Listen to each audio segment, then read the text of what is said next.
Casos, tudo bem com vocês? Eu me chamo Gui Antunes e bem-vindos a mais um Casos do Mundo. E hoje eu trouxe pra vocês o caso de um menino que supostamente foi morto por um padre. Então se você ficou curioso, já desce o seu like aqui embaixo, se inscreve no canal pra ficar por dentro de tudo e não se esquece de compartilhar com seus amigos pra que a gente chegue o mais rápido possível em 100 inscritos e possamos fazer a nossa primeira semana causadeira.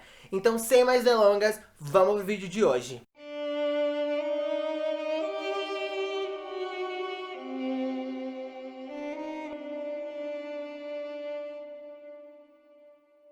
Danny Croteau era filho de Carl e Berenice Croteau e ele tinha 13 anos, olhos azuis e cabelos loiros. Ele morava com sua família na cidade de Springfield, no estado de Oregon, e ele sempre falava que gostaria muito de fazer um safari um dia, e ele era tido como todos como um menino muito sonhador. Sempre que o inverno chegava, o Danny costumava tirar a neve da frente da casa e da garagem dos seus vizinhos, porque assim ele ganhava alguns trocados para comprar as suas próprias coisas. No dia 14 de abril de 1972, o Danny chegou da aula e deixou seus materiais em casa e logo foi brincar na rua. Os seus pais não ligavam muito porque o bairro era muito tranquilo e pacato, então eles não viam problema nenhum dos filhos brincarem na rua de casa. As horas foram passando e o menino não voltou para casa, então os pais do Danny resolveram acionar a polícia e logo começaram a procurar pelo garoto. No dia seguinte, o corpo do Danny foi encontrado boiando às margens do rio Chicopee e a autópsia comprovou que ele foi espancado brutalmente na cabeça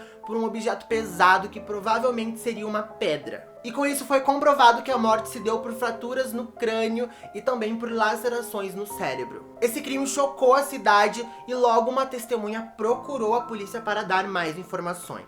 Essa testemunha então alegou que na noite do crime ela havia visto Richard Lavigne próximo ao local onde o corpo foi encontrado. Essa testemunha foi extremamente ameaçada pelo promotor público e pelo bispo da cidade na época, e o seu nome nunca chegou a ser revelado. Richard Lavigne era o padre responsável pela igreja onde o Danny e os seus irmãos eram coroinhas. O Richard gostava de levantar peso e ele tinha um porte atlético, e o pai do Danny também diz que ele sempre costumava ir visitar as crianças, levar as crianças para passear, e como ele era um padre, eles nunca duvidaram da índole do mesmo. Alguns anos antes, o Richard tinha sido transferido de igreja, mas mesmo assim ele manteve contato com a família, ainda ia visitar os meninos e levar eles para passear. Alguns dias depois do crime, o padre liga para a família do Danny para dizer que eles não podem mais manter contato, que era melhor eles terem uma distância. E os pais do Danny ficam meio sem entender, assim, porque de uma hora para outra ele tomou essa atitude só depois que eles vieram ter consciência de que ele era um dos principais suspeitos do crime. Um tempo depois, um procurador da cidade chegou a falar pro pai do Danny que seria praticamente impossível conseguir 12 jurados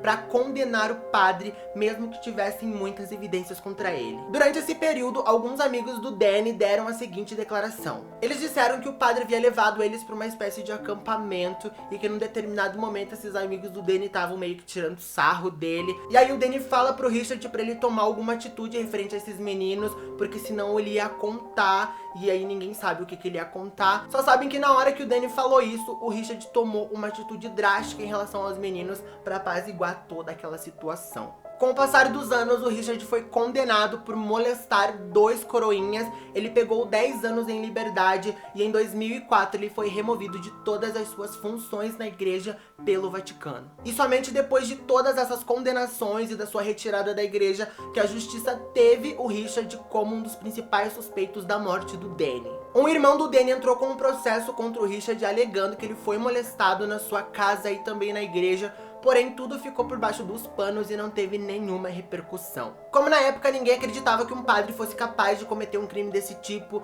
nenhuma acusação foi feita, mesmo com vários investigadores concluindo que ele era culpado e com várias testemunhas, a justiça alegava que não haviam evidências suficientes. Em 2008, vários registros investigativos foram revelados e entre esses registros estava o registro do Danny e nele foi comprovado que várias testemunhas alegaram ter visto Richard na cena do crime porém não foi levado pra frente na época nenhum desses testemunhos. Isso trouxe à tona então um grande abuso de autoridade do promotor da época, alegando que poderia ter um vínculo entre diocese e justiça que impediu essa investigação de ir pra frente. A família do Danny ainda espera a justiça e uma das suas irmãs escreveu uma carta aberta na internet, que eu vou deixar linkadinha aqui embaixo, dizendo que existem sim evidências suficientes para seguir com o caso, mas mesmo assim a justiça ainda fecha os seus olhos. Hoje em dia, o ex-padre mora com sua mãe em Chicopee, no estado de Massachusetts, e ele ainda alega inocência. Então esse foi o nosso caso de hoje. Não se esquece de comentar aqui embaixo tudo que você achou, qual a sua opinião. Eu quero muito saber, então não se esquece de comentar aqui embaixo. E se você gostou desse vídeo, não se esquece de clicar em gostei aqui embaixo, se inscrever no canal pra ficar por dentro de todos os vídeos e também de me seguir nas minhas redes sociais. Por lá a gente pode conversar, bater um papo bacana e vocês podem me mandar sugestões de próximos vídeos. Fique à vontade também pra conferir a playlist do Casos do Mundo. Lá tem vários casos pra vocês assistirem. Vai estar linkadinho aqui nos comentários e também no final do vídeo. Então é isso, um beijo e até o próximo vídeo.